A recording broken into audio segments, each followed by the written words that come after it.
weli waxaad daawanaysaan warka TV-ga Somali Cable magaalada Muqdisho ayuu idinkaga imaanaya wararka kale ee wariyaasheena soo direen waxa kamid ah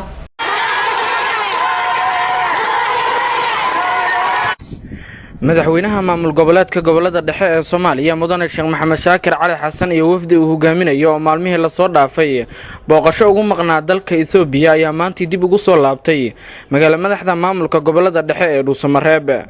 madaxweynaha iyo wafdigiisa ayaa ka soo degay garoonka sida weyn loo ilaaliyo ee ku yaala xarunta taliska Amisom gobolada dhexe ee duleedka magaalada Dhuusamareeb ee xarunta gobolka Galgaduud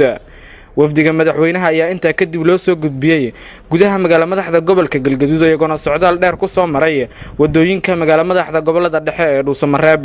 waxaana ugu dambeyn wafdiga uu tagay aqalka madaxtooyada maamulka gobolada dhexe halkaas oo madaxweynuhu kaga qayb galay howlka shirarka maamul goboleedka gobolada dhexe ee Dhuusamareeb madaxtooyadiisa xaflad ballaaran oo lagu soo dhaweynayay isaga iyo wafdigiisa ugu horeyn waxaa madasha ka hadlay gudoomiyaasha degmooyinka maamulka gobolada dhexe oo uu kamid yahay gudoomiyaha caasimadda gobolada dhexe ku xigeen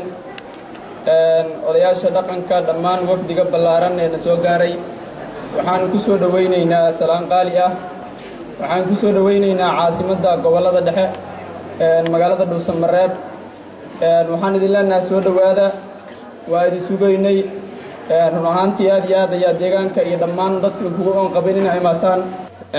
waxaan rabnaa maanta waa maalin farxad noo ah runtii oo nooga duwan maalmihii kale oo aan soo marnay inay nooga duwnaa doonto ayaan waxaan maleynaa kuwa noo imaanaya sababana kuwa maalin walba waxay leedahay maalin shanigeeda leedahay maalin waaye dadka dhammaan ay faraxsan yihiin ay soo dhaweeyeen madaxweynaha dowlad goboleedka gobolada dhexe Sheekh Maxamed Shaakir Cali Xasan gaashan la dhaxal Liibaan Maxamuud Yuusuf oo kamid ah saraakiisha ciidanka gobolada dhexe ayaa isna dhankiisa wax ka soo dhaweeyay wafdiga uu hogaaminayo madaxweynaha madaxweyne iyo wafdiga hogaaminaysa ku soo dhawaada anoo ku hadlaya afka ciidamada qalabka sida ee maamul goboleedka gobolada dhexe ciidan ku soo dhawaada deegaankiina iyo dadkiina aad iyo aad sugaynay aad baan ku faraxsanahay waxa la dhahaa Dahraan Muuse Xaashi waa markii ugu horeysay aan wadankan imaado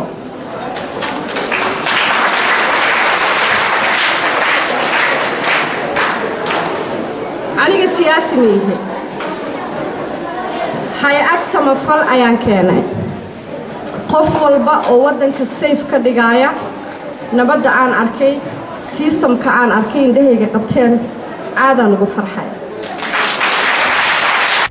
ugu dambeyntii Sheekh Maxamed Shaakir Cali Xasan madaxweynaha maamul goboleedka gobolada dhexe ee Soomaaliya ayaa si kooban uga waramay mahadcelin kadib safarkii uu ku tagay Itoobiya safarkaasi wuxuu ahaa casuumaad aan ka helnay dawladda federaalka ah ee Itoobiya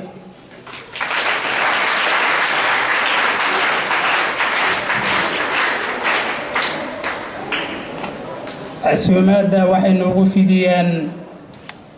caasimadda ismaamulka Soomaalida ee Jigjiga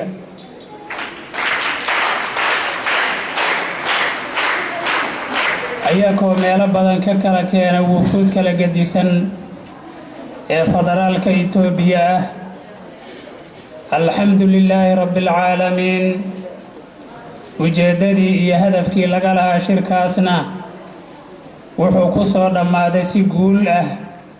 si gacmo buuxda ayuu ku soo dhammaaday madaxweyne Sheekh Maxamed Shaakir Cali Xasan oo hadalkiisa sii wata ayaa dhanka kala sheegay in dhawaan uu gali doono safar kale oo ku tagayo dalalka dariska la ah Soomaaliya waxa kale oo na sugaya casuumaad kale oo dawladaha dariska aan ku tagi doono insha Allahul Kariim ayadoo wada hadalkeenu uu ku saabsanaa doona iskaashiga waxaa xusin badan in dhammaanba xubnaha wafdiga la socday madaxweynaha maamul goboleedka gobolada dhexe ay labisnaayeen dharka hidaha iyo dhaqanka taasi oo laga dheehan karo in Jigjiga ay tahay magaalo Soomaaliyeed isla markaasina aad ay u ilaaliyaan dhaqanka Soomaalida Shucayb Maxamed Cali telefishinka caalamiga Somali Cable caasimadda Galgaduud